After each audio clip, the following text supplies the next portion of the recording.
we will talk about what do you mean by this priority scheduling algorithm, in which mode it works, and what is the criteria for scheduler to select a process for scheduling.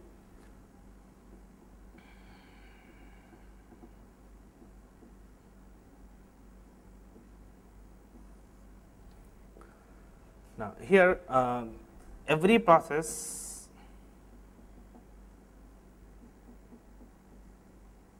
is given some priority. Okay. Now, depending upon the priority, the process will be given preference. Okay. Highest the priority, then the more chances for that process to be selected for scheduling. Highest the priority, or a process will be scheduled with having highest priority. A process with highest priority is scheduled first. Now, where does it use? Generally, these priority based algorithms are used in real time systems, okay, where you want a higher priority over other process is already executing, and you want your process to execute, then you can do so by increasing your priority and give. So, generally most of the priority based algorithms works in preemption mode. Preemption mode, it works in preemption mode. Non preemption with priority is it has, I think, no meaning on this, right. So, priority, if you are giving priority, it should be preemption, and actually this is also a kind of SJF. Okay. It is also a SJF, shortest job first algorithm, with priority P is calculated is 1 by predicted into CPU burst. Let's do write one. Let's see how this algorithm works just by taking one example. Okay, the example is given here. Let me show that. So, we have 5 processes in a system: process P1, process P2, process P4, and process P5. Okay. Assume that their burst times are given like this: 10,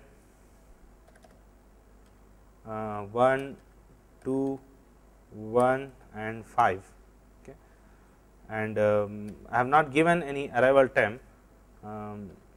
Okay, if let us talk about with arrival time as well, but let us see what are the different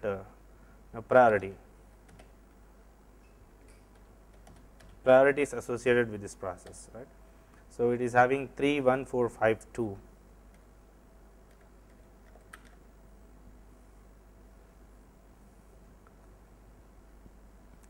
I think or else we have another problem.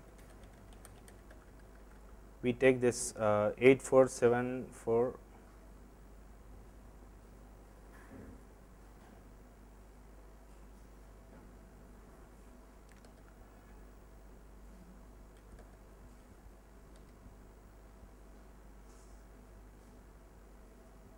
Or we will give 3, 1, 4, 5, 2 only. 3, 1, 4, 5, 2. So, how to give arrival times? Let us give 3, 1,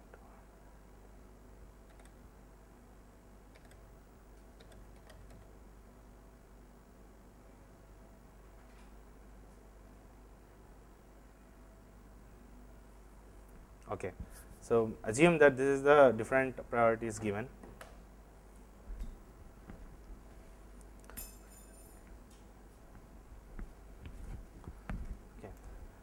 So, now depending on that table, let us find out how this priority scheduling algorithm works.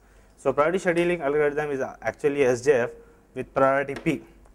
The criteria is who is having highest priority will be given chance. Okay. So, this priority is calculated like this: P is equal to 1 by predicted into next CPU burst.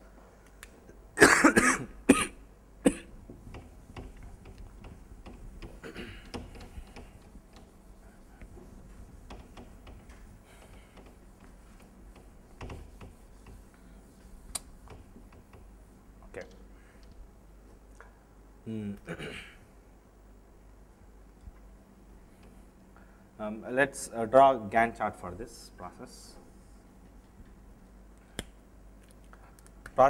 Gantt chart, we know that starts from 0. Now, here in priority algorithm, we are talking about in preemption mode, and criteria is priority. The thing is, what priority, meaning priority 3 and priority 4, how do you say that which is having highest priority? Is priority 3 is highest or priority 4 is highest? It is like this. Okay? If you have got rank 3, rank 4 is given priority, rank 3 is given priority. If you got marks 3 and 4, then marks 4 will be given priority. So it is relative actually. Now it depends from operating system to operating system. Generally Unix follow smaller number with highest priority. Low priority number is actually the highest priority given. So here we take, it's on us to take. So we have different priorities 3, 1, 4, 5, 1. So here also we will take the same. The smaller the number, the higher priority will be given. Okay. Now, so at let's have a ready queue now. At time 0, at arrival time 0, there is no process. At time 1, process P2 has entered. At time is equal to 1, process P2 has entered the system. Sorry, let me draw the diagram. So this is process P1, P2, P3, P4, P5, and their burst times are 10, 1, 2, 1 and 5, and arrival times are 5, 4, 3, 1, 2, 5, 4, 3, 1, 2. Okay. So priorities are 3, 1, 4, 5, 2. So these are priorities, these are arrival times, these are burst times, these are the process IDs. Okay. So at time 0 nobody is there, it means CPU is idle here. CPU is idle. So far we didn't got such situation, right? It is possible that CPU is idle when there is no job. How can you utilize CPU if there is no process existing? So at time 1, okay, process P4 comes. Process P4 comes at time 1, it executes up to time 2. At arrival time 2, another process, so let us have a queue. At time 1, process P4 entered, then at time 2, process P5 has entered. Now when process P5 has entered, okay, their priorities will be checked. Process P4 is having priority of 5 and process P5 is having priority of 2, higher process, higher priority, right? So less number, higher priority. So now when a process enters into a ready queue, the decision will be taken on scheduler depending upon their priorities, possibly interrupting the current process as well. So current process is running on CPU's process P4, it will be preempted. Okay, when it has been preempted, so how much remaining time left for process P4? So the burst time for process P4 was actually 10. So it has been executed for 1 unit of time. So the time remains is only 9. So process P5 will be given chance. So when process P5 is given chance, so it will run up to next unit of time, which is 3. At arrival time 3, another process P3 enters. Okay. Now this P3 is having priority of 4. Okay. So again the highest priority is for P5 itself. Okay. Again P5 will be given chance. Okay. P5 will be given chance. So now it will run to next interval of time. At time 4, process P2 comes, but it is amazed to see. It's good to see that process P1 is having priority 1, which is higher than the priority of currently executing process, which is process P5.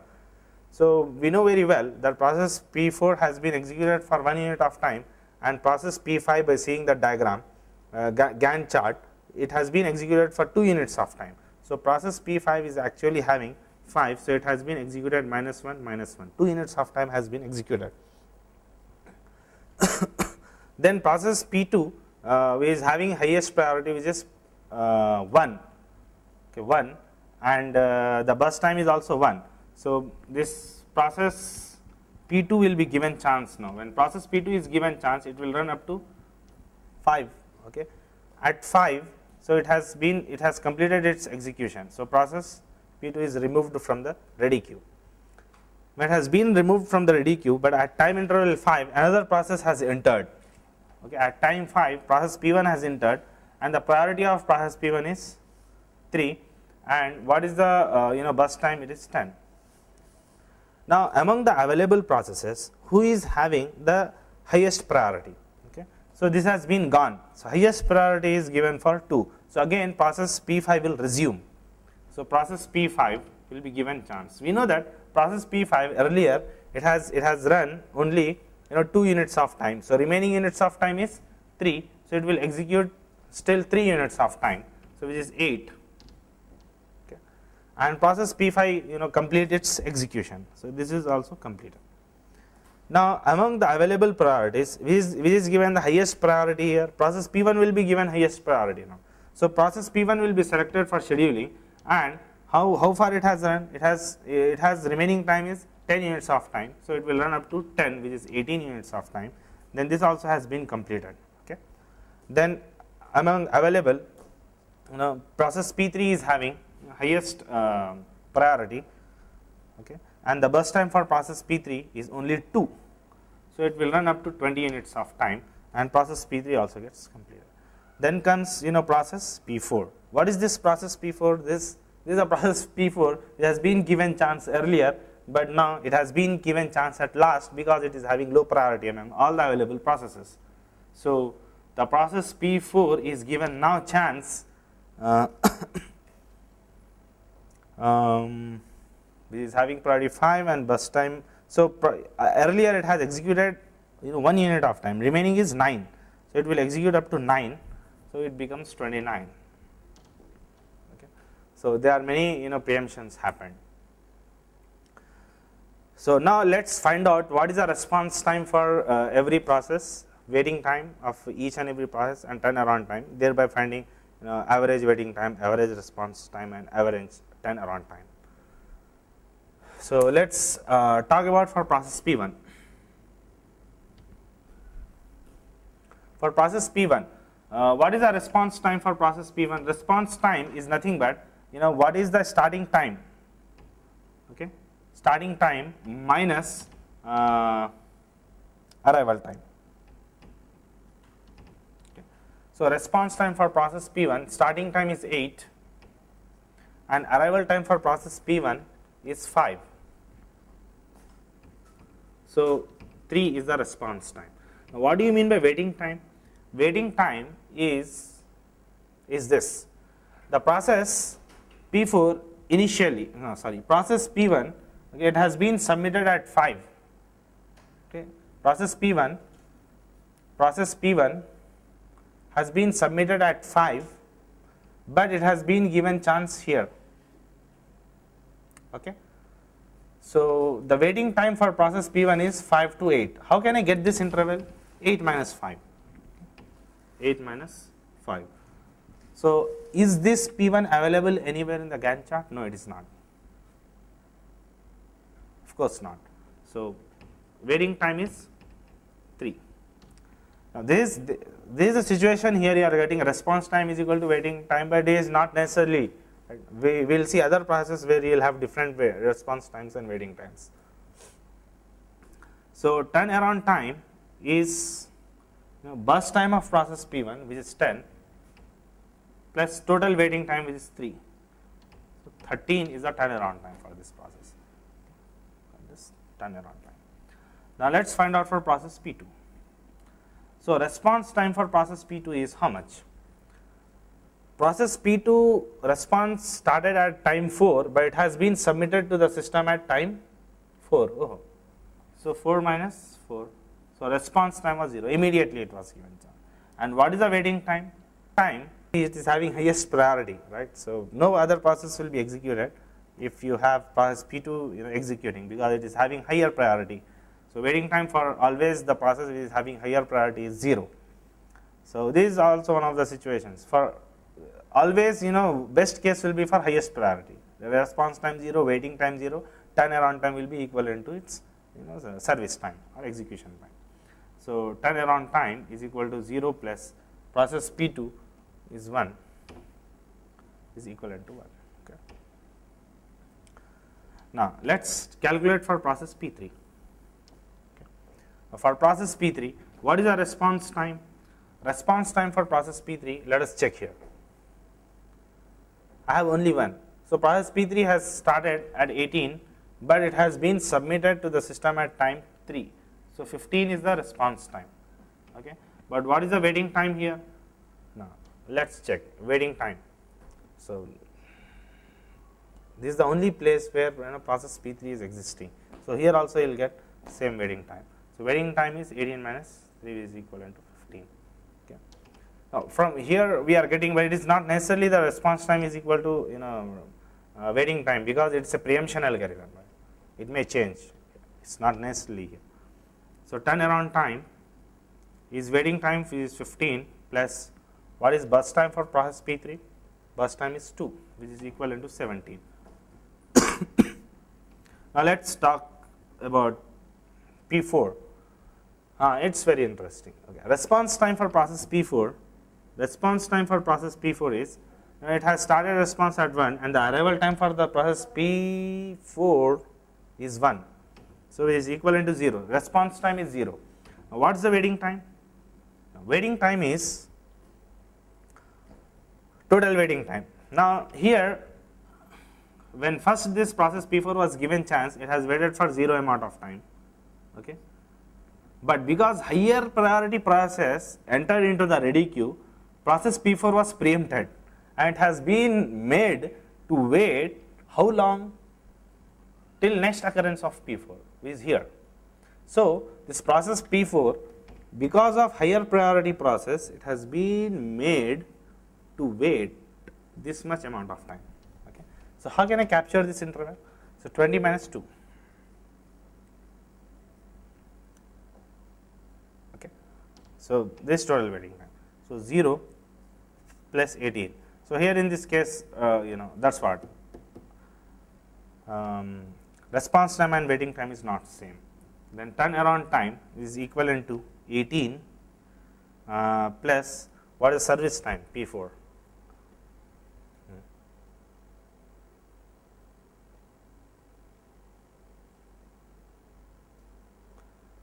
Service time for P4 is how much?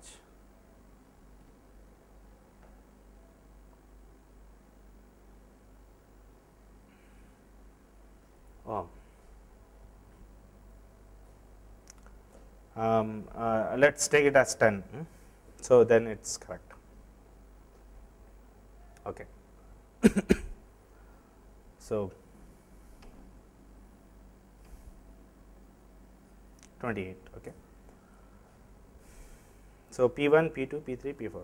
Now, we can find out average waiting time is equal to 3 plus 0 plus 15 plus 18 by 4, okay, and average turnaround time is equal to 13 plus 1 plus 17 plus 28 by 4.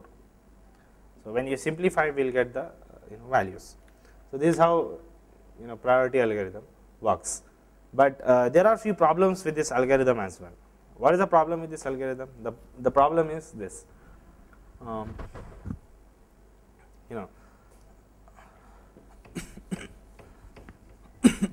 Now, let us assume, is it possible to have a priority algorithm which is non-preemption? Yes, not preemptive, it is possible. But the reason is when a higher priority process comes, it does not leave the CPU unless it completes the current process, and in next term only highest priority will be given chance. So, whether you take this priority based algorithms either in preemptive, in non-preemptive or in preemptive, we have one common problem. The common problem is what? Starvation. What do you mean by starvation? Can starvation So, the problem is of course starvation. What do you mean by starvation here? Starvation means, suppose I have n number of processes waiting. Okay. So, all these processes, process P1, process P2 up to all process Pn, okay, all these processes are waiting for the return to be executed, and assume that they are having respected priorities to be process P5, P6 up to n, respected priorities to be 5, 6, so on up to n, and have a process with P2 higher priority than all of these waiting processes, okay, and it is executing on CPU. Now, no CPU, no process will be given chance here unless and until there is a higher priority process is present in the ready queue. When a higher priority process is present in the ready queue, there is no other process will be allowed to execute in the presence of higher priority process. Now, thereby all these processes which are having low priority are suffering from starvation. They never get their turn to execute on CPU. How to overcome this problem? This problem we cannot overcome if it is a non-preemptive. Why? Because in non-preemption, what happens? In non-preemption, this will happen. Now, I will tell you. For example, suppose I have a CPU. Okay, this is my CPU, and there is one process with priority 3 is running. Okay, and I have a ready queue. Now, suppose there is one process whose priority is 4 came, it will not be given in non-priority. In non-preemption, of course, it will not be given because it is lower priority also. So, unless and until it gets complete, okay, it will be given chance. So, assume that there is a process with higher priority 1 came. Okay, this process, even though it is having higher priority, because the algorithm is working in non-preemption, this process will run to its completion, and only the control will be given to process P1. What happens if this process is executing infinite loop? Okay, it takes the CPU time, and all the other processes, even though a higher priority process is waiting for a lower priority process to complete its execution because of non-preemption. Sometimes it is also called as priority inversion. We will discuss in detail what is actually priority inversion. So, this is one of the scenarios of priority inversion, right. So, starvation cannot be overcome. So, priority algorithm works cool when we have preemption, when we allow preemption. When we have preemption, then again also there is a possibility of starvation, but we have a solution for starvation in preemption. So, how this solution works? This solution works like this. Assume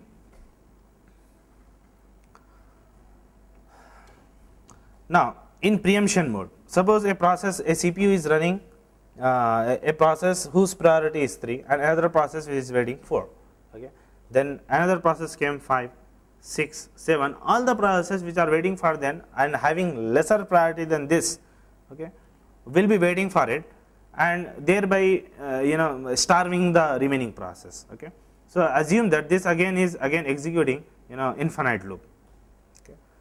When it is executing infinite loop, now assume, now what happens? If a higher priority process comes, 2, when a higher priority process comes, so this process will be taken away from the CPU, okay, and it will be kept in the ready queue, and process with highest priority will be given chance to execute. When this process completes its execution, again the process having priority 3 will be given chance, okay, thereby again starving all this process. So, still starvation exists. Then the solution to starvation is, okay, aging. What do we do is, as the time rolls on, we increase the priority of a process. Okay. Now, the priority of the process will be 2, but because they are waiting for longer amount of time, okay, the priority may be changed to 2, which is more than this at some point of time. So, now at that time, this process which are having lower priority earlier now enjoys higher priority because of aging. So, aging is nothing but, as the time rolls on, we increase the priority of a process, thereby overcoming this starvation problem. So, starvation can be solved with the help of this. Otherwise, even though starvation exists, we cannot solve with the help of aging in non-preemption, because in non-preemption, if a process starts executing infinite loop, it will never be preempted. But whereas in preemption it is possible by aging, starvation can be overcome. So, now we will talk about another kind of algorithm called round robin algorithm, right. So, this is very important algorithm and generally it is used in time sharing systems. Okay. Now, let us discuss what do you mean by round robin.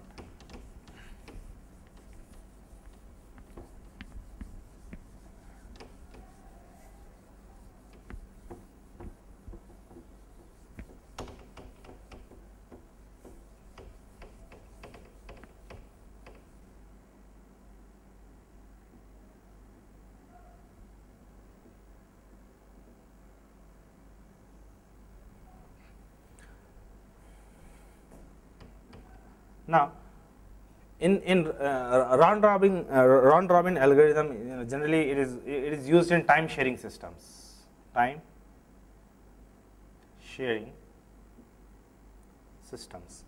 Here, each and every process will be given a time quantum or a time slice.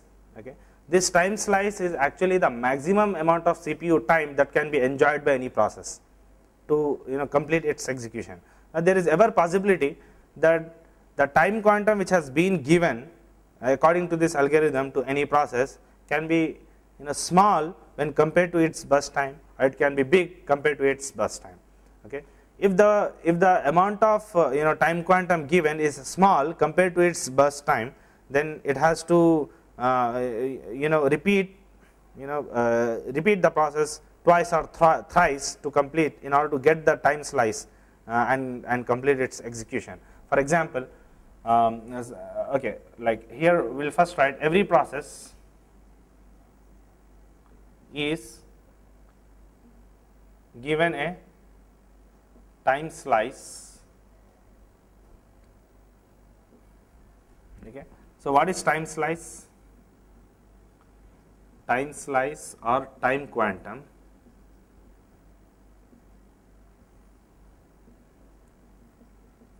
it is the maximum amount of CPU time that a process can execute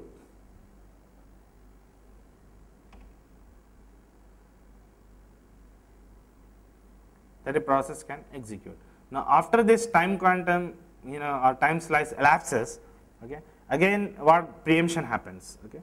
Again this process has to wait till it gets done for another slice of time, okay, to complete its execution.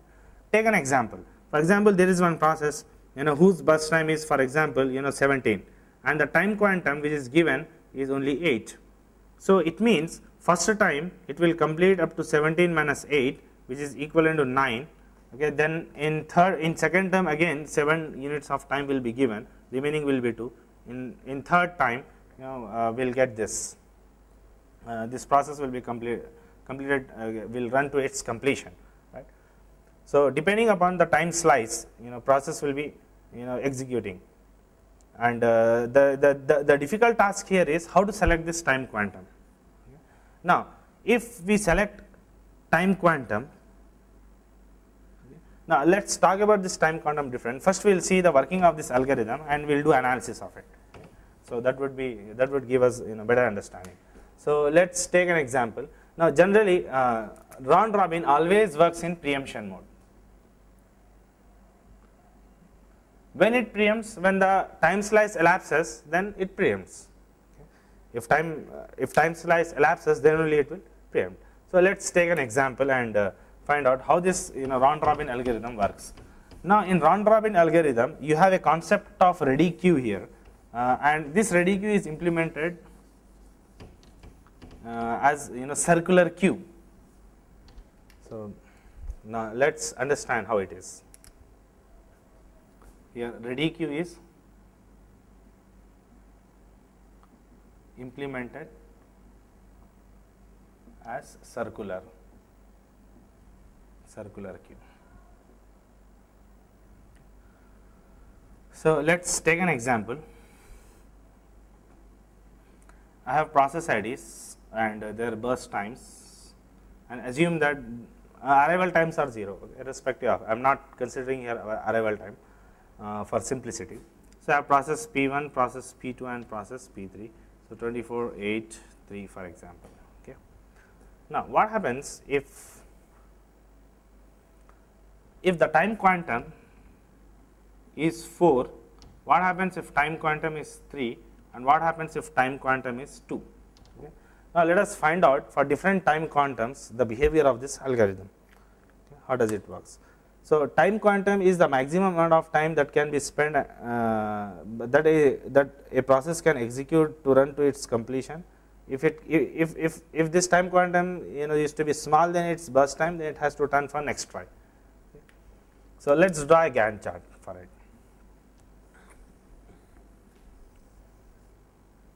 So, it starts from 0. Now, assume that whenever arrival time is not given, it is assumed that arrival time is 0. Means all of this are there in the ready queue at time 0 itself. So, we have process P1 and process P2 and process P3 in the ready queue. Okay. I have this ready queue. Okay. Now, first process P1 is given chance, assume. Okay.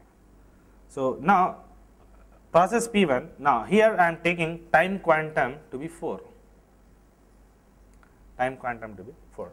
When I am doing time quantum, after this executing 4 units of time, context switching will happen. What do you mean by context switching? Means a process will jump from the CPU control jumps from one process to another process. So, that another process will be started executing. So, when process P4 runs up to 4 units of time, so actually it is enjoying how many, it has 24 units of time. So, 4 units have been completed. After completing this 4 unit, okay, then process P1, as I have told you, it is implemented as a circular queue, so it will be coming here, okay, it comes here. Then process P2 turn comes. When process P2 turns come, okay, now it will run up to a given time quantum, which is again 4, which is equivalent to 8. So, always here the timing will be equivalent to the multiple of your time quantum. Okay. So, it will also be executed for 4 units of time. So, it is not necessarily that it should be 4, multiple of 4, but the difference should be 4. If the burst time is more than this, if it is less, then change comes. Now, here in case, then process P3, so P2 is also completed once, so process P2 will be added here. Then comes who? Process P3. Okay. So, process P3 comes. When process P3 comes, but it has burst time only 3, it will not execute for 4, it will execute only for 3, which is 8 plus 3 is equal to 11. Okay. So, when it is executed up to 11 units of time, so it has completed its execution, okay, done. So, process P3 has completed its execution. Now, who is remaining now? Process P1 is remaining. So, when process P1 is given chance, it will be executed up to 4 units of time, which is equivalent to 15. Okay. So, again 4 units of time will be executed. So, after this what happens? Okay, the P1 comes here in the ready queue. Now, the turn is for process P2.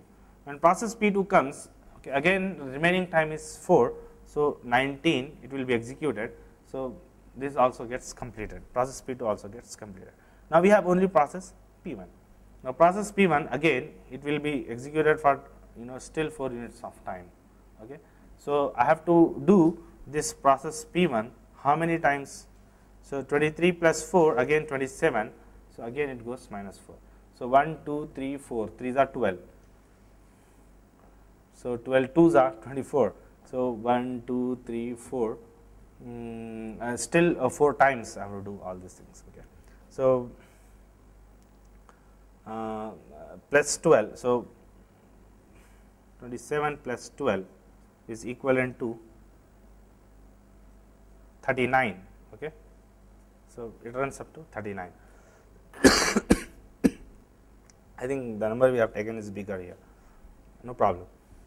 So, now let us for time quantum 4, for time quantum is equal to 4, let us find out what is the average waiting time and average turnaround time.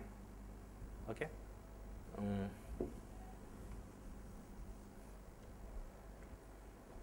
And what is our response time? Response time, of course, we can find. So, for process P1, okay, waiting time is 0, plus 11 minus 4 plus again P1, 19 minus 15. Okay, done. So 11 minus 4, 10, 7 plus 19 minus 15 is 4, 11. Okay. So waiting time for this process is 11. Now let us find out waiting time for process P2. Process P2, 4 minus 0 plus 15 minus 8. Okay. Yeah. So now 4 minus 0 is 4 plus 15 minus 8 is how much? 8 to the 16 is 7, 10, 11. Here also 11. Then let us calculate for process P3. For process P3, so 8 minus 0 is the waiting time, gone 8. So divided by 3. So 22 plus 8, 22 plus 8 is 30. 30 by 3 is 10. So 10 units is average waiting time. Okay. Now what is turnaround time? Turnaround time is total waiting time plus bus time. So 11 plus 24, how much? 11 plus 24 is 4 plus 1, 5, 3, 35. 35 plus again 11 plus 8 is 19 plus 8 plus 3, 8, 9, 10, 11. Yeah, 11 by 3. Okay. So it gives me how much? 19 means 20, 30. 40, 50, 65 by 3, 3 ones are 3 2s are 6, 3 ones are 3, 4, 5, 6 are 18, 21.6. Okay. Now this is with time quantum 4. Now let us analyze what happens if I have taken time quantum to be 2. Okay. So I am taking a bigger time quantum and a lesser time quantum. Now let us see what is the difference and do analysis. How does it do? There can be many questions which can be asked from round robin on analysis also. So we will do analysis after this. What happens?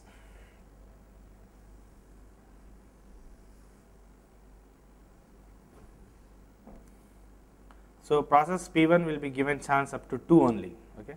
So 24, 8 and 3 is P1, P2 and P3. So 2 units of time will be executed. Then next comes process P2. So here the important is ready queue. So I have a ready queue first. Okay. Process P1, process P2 and process P3, assume they are in ready queue. When process P1 is completed for 2 units of time, then P1 comes here. Okay. So 2 units, then P2 will be given chance. P2 will be executed for again 2 units of time. Then what happens? 4. Okay. Then P2 comes here. Then P3 will be given chance. When P3 is given chance, P3 will run for again 2 units of time. This is 6. Okay. Then again P3 will be at the back of this queue. This circular queue, right? Then comes whose turn now? Again P1 comes. When P1 comes, again more 2 units of time will be executed. So it will be 8. Then so P1 comes here. Then P2 will be given chance.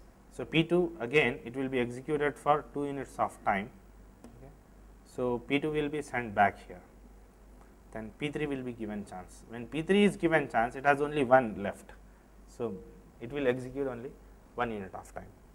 Okay. I think it's very clear because we did this kind of problems from past 2 hours. So I think you are getting this calculation. How am I doing this? Now process P3, after doing this, it has completed. Okay. Process P3 has been completed, but now it's turn for process P1. And process P1 comes again minus 2. Okay. Again 2 units of time will be executed. So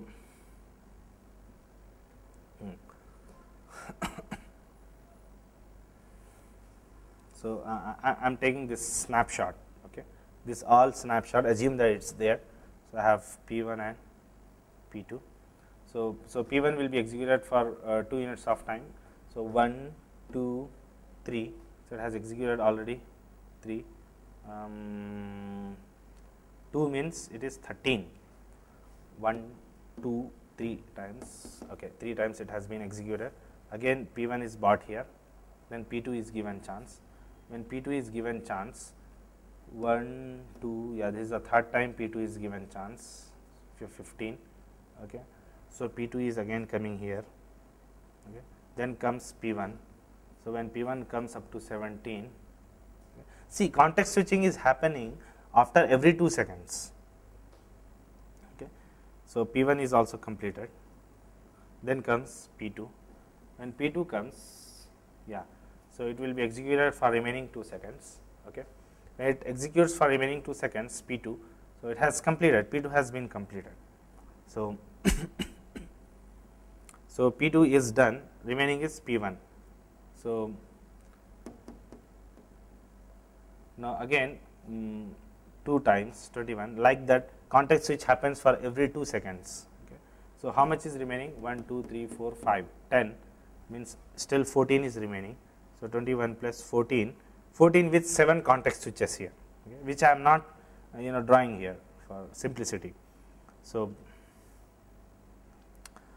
35, okay, this 35.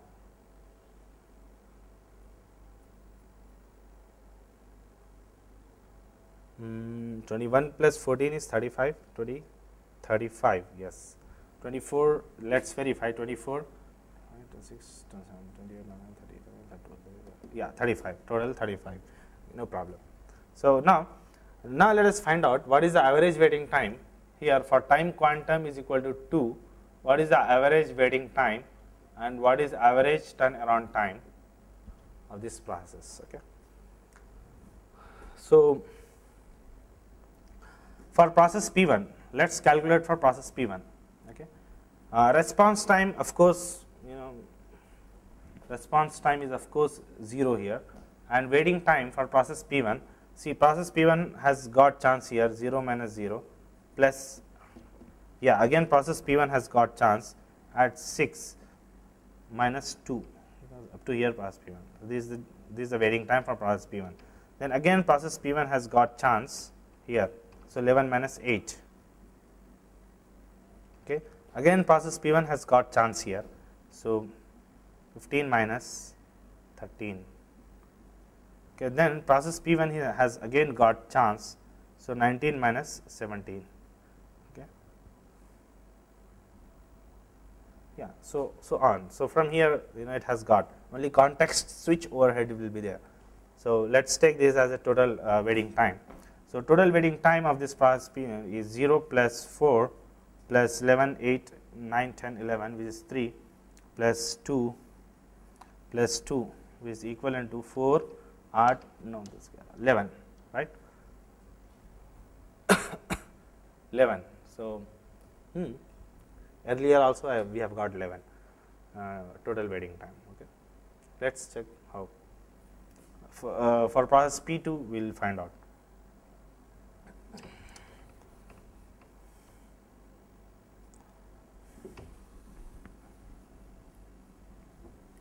For process P2, response time is 2 minus 0, which is 2.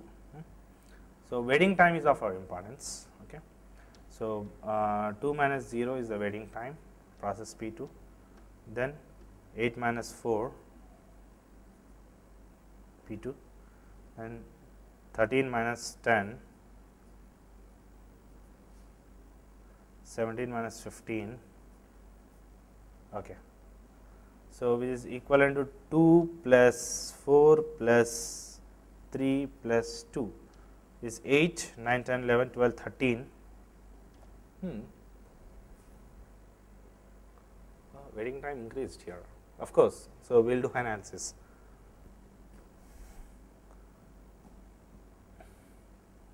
Let us talk for process P3 now. Response time for process P3 is of course 4, waiting time for process P3 is 4 minus 0, again P3 came here. So, 10 minus 6. So, 4 plus 4 is equivalent to 8. Waiting time is 8. Okay. So, entire thing divided by 3. So, when we do this average waiting time, how much it goes? 11 plus 13, 19, 19 plus 13, 9, 10, 11, 12, 32. So, 32 by 3, which is greater than of time quantum 10, which is greater than 10. And let us find out 10 around time is very simple, which is 11 plus is 35 plus 21, 2 are extra. So, 21 plus 11. Okay.